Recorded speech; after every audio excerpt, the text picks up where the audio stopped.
মানে এটা হাসিনা একেবারে তার পালিত ক্যাডারদের দিয়ে প্রশাসন কেমন ভাবে ঢেলে সাজিয়েছিল, যেটা আমাদের জন্য খুব কষ্ট হয়েছে, সবার জন্য হয়েছে। আমি আলোচনাটা ওইদিকে নিতে চাই না, অনেক লম্বা আলোচনা হয়েছে, বৃষ্টিও আসতে পারে। একটা বিষয় সবাই বলেছেন যে আসলে যেই প্রত্যাশাকে সামনে রেখে আন্দোলনটা হয়েছে, সেইটা আমরা পাইতে পাইতে গিয়ে হারিয়ে ফেলেছি। একটা প্রত্যাশা ছিল যে বাংলাদেশ পরিবর্তন হবে, কিন্তু অবস্থাটা কিরকম হয়েছে যে আপনার এই ম্যানেজমেন্ট চেঞ্জ হয়েছে কিন্তু সার্ভিসটা সেম আছে।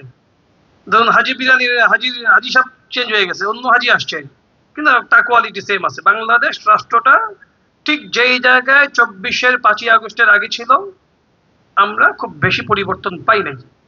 এই প্রত্যাশাটা এখনো শেষ হয়ে যায় নাই। আশা করি যে হয়তোবা জুলাই সনদকে যদি আন্দোলন করে, সংগ্রাম করে, আলোচনা করে কোনো না কোনো ভাবে যদি এই সনদের অন্তত 50% বাস্তবায়ন করা যায়, তাহলে পরে বাংলাদেশে একটা গুণগত রাজনৈতিক পরিবর্তন হবে। এটা যারা শহীদ হয়েছেন, যারা আহত হয়েছেন, যারা সংগ্রাম করেছেন, তাদের এই ত্যাগ স্বপ্ন পূরণ হবে। বাংলাদেশ একটা নতুন উন্নত বাংলাদেশের দিকে ধাবিত হতে পারে। আমি একটা বিষয় বলতে চাই যে জুলাইয়ের 5 আগস্টের আগ পর্যন্ত জুলাইয়ের যে আবেদন, যে মানে যে আবেগ, এটা ভিলেনের জায়গা ছিল শেখ হাসিনা।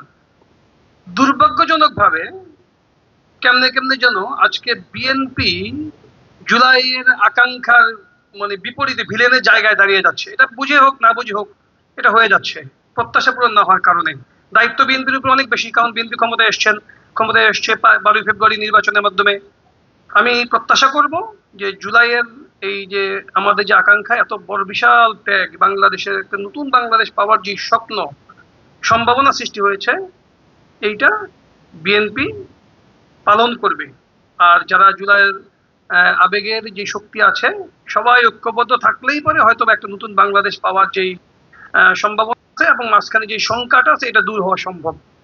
যে কথাগুলি এসছে যে ইন্টারিম গভর্নমেন্ট যারা রাজবন্দী ছিলেন, কারাবন্দী ছিলেন, আহতদের, নিহতদের, শহীদদের যথাযথ মূল্যায়ন করে নাই, এটা অনেকটা সত্য। কিন্তু একেবারে কিছু হয়নি ব্যাপারটা এরকমও নয়। কিছুটা হয়েছে, কিন্তু এটা পর্যাপ্ত না। এখনো সময় আছে। সরকারের দিকেই শুধু তাকিয়ে থাকতে হবে এরকম আমি মনে করি না। কারণ বাংলাদেশে জুলাইকে ধারণ করে এরকম বড় বড় স্টেক হোল্ডার আছেন, অনেক বড় বড় ব্যবসা আছেন। এটাকে যদি সমন্বয় করা যায়, বেসিক্যালি যেটা দরকার সেটা হচ্ছে অর্থনৈতিক একটা সাপোর্ট। যারা এখনো ভালো অবস্থায় নাই, অনেকে মানে ভালো চিকিৎসা তো এখনো শেষ হয়নি, যাদের নিয়ে স্বপ্ন দেখেন, তাদের আহ্বানে এটা হওয়া সম্ভব।